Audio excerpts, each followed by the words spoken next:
अस्सलाम वालेकुम। मेरा नाम है हारिस शाहिद। आप देख रहे हैं मेरा official YouTube channel travel tester Haris Shahid. उम्मीद करता हूँ आप सब खैरियत से होंगे, ठीक ठाक। स्पेन 2026 में यूरोप का सबसे आसान कंट्री जिसने अपनी इमिग्रेशन ओपन की हुई है। स्पेन चाहता है कि यहाँ पर लोग आएँ। स्पेन जो है वो वाहिद यूरोप का ऐसा कंट्री है। पहले पुर्तगाल था, 16 महीने के अंदर 12 महीने के अंदर टीआरसी दे देता था, टेम्पररी रेजिडेंट कार्ड दे देता था। लेकिन अब पुर्तगाल की जो इमिग्रेशन थी वो सेफ के पास से अब जो है वो आयमा ने जो है वो हैंड ओवर कर लिया है। तब से इमिग्रेशन पॉलिसीज में चेंजेस आ चुकी हैं। अब जो है वो स्पेन बहुत ज़्यादा नरमी कर चुका है। जो लोग स्पेन में ऑलरेडी मौजूद हैं और जो नए आने वाले स्पेन में लोग हैं, जो प्लान कर रहे हैं स्पेन में जाने के, जो टूरिस्ट वीज़ा पे स्पेन में जा रहे हैं, जो वर्क वीज़ा पे स्पेन में जा रहे हैं, जो स्टडी वीज़ा पे स्पेन में जा रहे हैं, उनके पास बहुत अच्छा मौका है कि वो 2 साल के अंदर टीआरसी ले सकते हैं, टेम्पररी रेजिडेंट कार्ड ले सकते हैं और तकरीबन 10 साल के प्रोसेस के अंदर वो रेजिडेंसी हासिल कर सकते हैं, यानी कि पासपोर्ट तक एलिजिबल हो जाते हैं। तमाम तर प्रोसेस आज की वीडियो में डिस्कस करेंगे। किस तरीके से आप टूरिस्ट वीज़ा पे जाके स्पेन में जो है वो टीआरसी के लिए एलिजिबल हो जाते हैं। किस तरीके से आप वर्क वीज़ा ले सकते हैं। जो लोग टूरिस्ट वीज़ा अप्लाई नहीं कर सकते, जाहिर सी बात है हर किसी के पास कंप्लीट डॉक्यूमेंट्स नहीं होते, क्योंकि टूरिस्ट वीज़ा हासिल करने के लिए आपके पास बैंक स्टेटमेंट होनी चाहिए, आपका अकाउंट मेंटेनेंस सर्टिफिकेट होना चाहिए, आपके पास टैक्स रिटर्न के डॉक्यूमेंट होने चाहिए, आपके टाइस बहुत ज़्यादा स्ट्रॉन्ग प्रूव होने चाहिए पाकिस्तान से, जब जाके आपको टूरिस्ट वीज़ा मिलता है। तो वो लोग जो कहते हैं हमारे पास तो भाई सिर्फ पासपोर्ट है और हमारी एक ख्वाहिश है कि हम यूरोप जाके सेटल हो जाएं, तो उनके लिए भी मैं आपको एक बहुत ही ज़बरदस्त जो है वो ऑप्शन बताऊंगा आज की वीडियो में, जिसमें बहुत ही नॉमिनल खर्चे के साथ आप स्पेन में मूव हो सकते हैं। तमाम चीज़ें डिस्कस करेंगे। वीडियो को लाइक ज़रूर कर दिया करें और जो है वो चैनल को सब्सक्राइब भी कर दें ताकि ऐसी तमाम इन्फॉर्मेशन आप तक फैमिली पहुँचती रहे। सबसे पहले हम बात कर लेते हैं टूरिस्ट वीज़ा पे जो लोग स्पेन में जाते हैं। पहले तो टूरिस्ट वीज़ा की रिक्वायरमेंट्स क्या है, डॉक्यूमेंट्स क्या है, पहले उस पर हम डिस्कस कर लेते हैं। देखिए सिंपल सी रिक्वायरमेंट है। अगर आप पाकिस्तान से अप्लाई कर रहे हैं तो आपको सबसे पहले अपॉइंटमेंट लेना पड़ता है। बीएलएस की ऑफिशियल वेबसाइट पर जाते हैं, वहाँ पे जाके आपको 5,000 रुपये में अपॉइंटमेंट मिल जाता है, ठीक है। अपॉइंटमेंट लेने के बाद आपको अपने डॉक्यूमेंट्स रेडी करने हैं। डॉक्यूमेंट्स में क्या क्या चाहिए, आपको लास्ट 6 मंथ की बैंक स्टेटमेंट चाहिए, अकाउंट मेंटेनेंस सर्टिफिकेट चाहिए, इसके साथ लास्ट 2 ईयर के टैक्स रिटर्न चाहिए, तभी होटल कंफर्मेशन चाहिए होती है, फ्लाइट रिजर्वेशन टिकट चाहिए होती है। तमाम जो डॉक्यूमेंट आपको चाहिए होते हैं, उसकी बेसिस पे जो है वो आप सिंपली टूरिस्ट वीज़ा अप्लाई करते हैं। याद रखें टूरिस्ट वीज़ा सिर्फ उन लोगों को मिलता है जिनके पास ट्रैवल हिस्ट्री होती है, जिनकी ट्रैवल हिस्ट्री अच्छी होती है।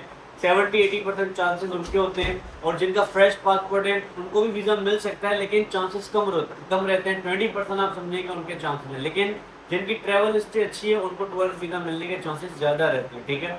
टूरिस्ट वीज़ा अगर आप अप्लाई करें तो ये याद रखें, या तो आपकी प्रोफाइल बहुत ज़्यादा स्ट्रॉन्ग होनी चाहिए, आपकी बैंक स्टेटमेंट बहुत ज़्यादा अच्छी होनी चाहिए, या तो आपकी ट्रैवल हिस्ट्री स्ट्रॉन्ग होनी चाहिए, जिसकी बेसिस पे आपको स्पेन का टूरिस्ट वीज़ा मिले। अब स्पेन में टूरिस्ट वीज़ा लेने के बाद आप जब स्पेन में जाते हैं तो वहाँ पे आपको एक अपार्टमेंट लेना पड़ता है, घर लेना पड़ता है। तो आपको घर का कॉन्ट्रैक्ट मिल जाता है, लेके आप पार्लियामेंट के ऑफिस जाते हैं, वहाँ पे आप अपनी रजिस्ट्रेशन करवाते हैं। जितने भी आपके फैमिली मेंबर हैं वो रजिस्टर हो जाते हैं। आपको एक कार्ड दे देता है जिसमें हेल्थ कार्ड होता है, आपको फ्री हेल्थ केयर मिलती है, आपके बच्चों को फ्री एजुकेशन मिलती है और आपका प्रोसेस स्टार्ट हो जाता है। यानी विद इन 2 ईयर्स के टाइमलाइन के अंदर, 2 साल के टाइमलाइन के अंदर आप जो है वो लीगल हो जाते हैं। आपको जो है वो टीआरसी कार्ड मिल जाता है। बेसिकली आपको स्पेन में जब आप रहते हैं, जो भी आप एक्सपेंसेस कर रहे हैं, चाहे आप यूटिलिटी बिल्स पे कर रहे हैं, चाहे आप मोबाइल के बिल्स पे कर रहे हैं, आपको ये शो करना होता है कि आप 2 साल तक स्पेन में मौजूद हैं, यानी आप स्पेन से बाहर नहीं गए हैं।